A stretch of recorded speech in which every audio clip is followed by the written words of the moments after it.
चौधरी गुलाम हुसैन साहब, एक और बड़ी इंटरेस्टिंग जो जाहिर है इंडिया के अंदर जो इंतखाबात हुए हैं, लेवल प्लेइंग फील्ड की बात हो रही है वहाँ पे, और अब पाकिस्तान के अंदर इंतखाबात हुए हैं तो लोग कंपैरेटिव एनालिसिस कर रहे हैं सोशल मीडिया के ऊपर, अखबारात के अंदर।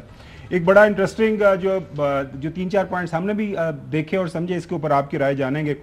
वो नंबर 1 ये है कि लेवल प्लेइंग फील्ड के ऊपर आपको पता है कि यहाँ पे अपोजिशन वो इसके ऊपर एतराज़ करती रही कि हमें लेवल प्लेइंग फील्ड ही मिला, और वहाँ की जो अपोजिशन है राहुल गांधी साहब और बाकी उनके जो इंडिया ब्लॉक उनका है, उनके तमाम जो लोग हैं वो करते रहे। और उन्होंने ये भी कहा कि जनाब आला हमें इलेक्शन सिर्फ इलेक्शन कमीशन के खिलाफ नहीं लड़ना पड़ा, ब्यूरोक्रेसी के खिलाफ नहीं लड़ना पड़ा, इवन अदलिया से भी आपको पता है केजरीवाल अंदर चले गए और भी चंद एक जो लोग हैं उनके ऊपर मुख्तलिफ केसेस करप्शन के डाल दिए गए। इसी तरह जो है पाकिस्तान के अंदर भी आपको वो एक तनाजुर मिलेगा। फिर एक बात है, वहाँ पे जो दावा किया जा रहा था, यहाँ पे भी एक दावा किया गया, आपको पता है सादा अक्सरियत लेंगे, नहीं 2/3 मेजोरिटी तो हमारी पक्की है।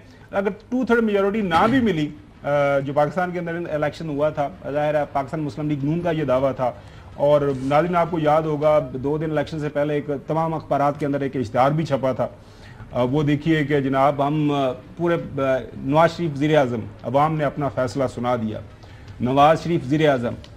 और इसी तरह की जो है वहाँ पे भी प्राइम मिनिस्टर, ज़ाहिर आप साहब का हो गया, अब तो 2 दिन के बाद, वो 2-3 दिन के बाद पता चलेगा वो बनते हैं या फिर अपोजिशन ये ओहदा ले जाती है।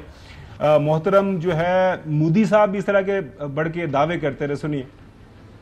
और अब की बार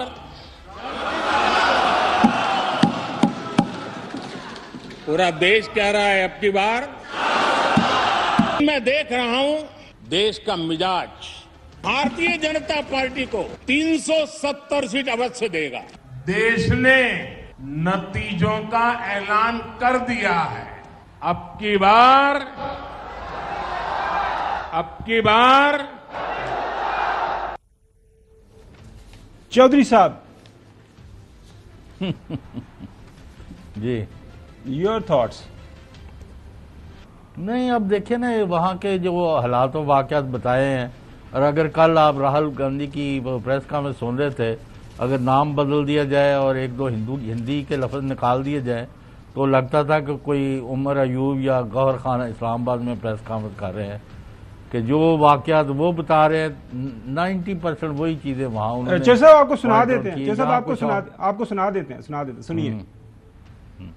देश ने नरेंद्र मोदी जी को साफ कह दिया है कि हम आपको नहीं चाहते हैं। लड़ाई कॉन्स्टिट्यूशन को बचाने की थी। मैं हिंदुस्तान की जनता से दिल से धन्यवाद करना चाहता हूं। आपने संविधान चाहने का पहला और सबसे बड़ा कदम ले लिया है। हिंदुस्तान का जो पूरा गवर्नेंस का स्ट्रक्चर है, इंटेलिजेंस एजेंसी, सीबीआई, ईडी, आधी जुडिशरी, इन सब के खिलाफ हम लड़े थे। इन सब इंस्टीट्यूशंस को नरेंद्र मोदी जी और अमित शाह जी ने कैप्चर करा, धमकाया, डराया।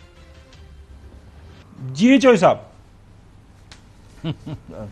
तो और भी बाकी भी उन्होंने इश्यूज बड़ा फ्रेम किए हैं, बेरोजगारी और महंगाई को और नाइंसाफ़ी को भी और इंतकामी कार्रवाइयों को भी, और ये जो तकब्बर और वहाँ आसमान पर पहुँचे हुए हैं मोदी साहब कि जो लाजमी 370 मिलेंगे तो मिली इनको 240 है, तो उसको यानी कि 130 सीटें यानी अपने अंदाजे से बना के बैठे हुए। इधर भी आपने माशाल्लाह 2 दिन पहले यानी नया एक तरह स्टाइल निकाला था कि वज़ीर आज़म फलां साहब, मतलब है अखबार की हेडलाइन ख़रीद के इश्तिहार को जो है ख़बर बनवा के छापने से तो वोट नहीं मिलने, और जो अशर इनका हुआ है फिर आपके सामने है।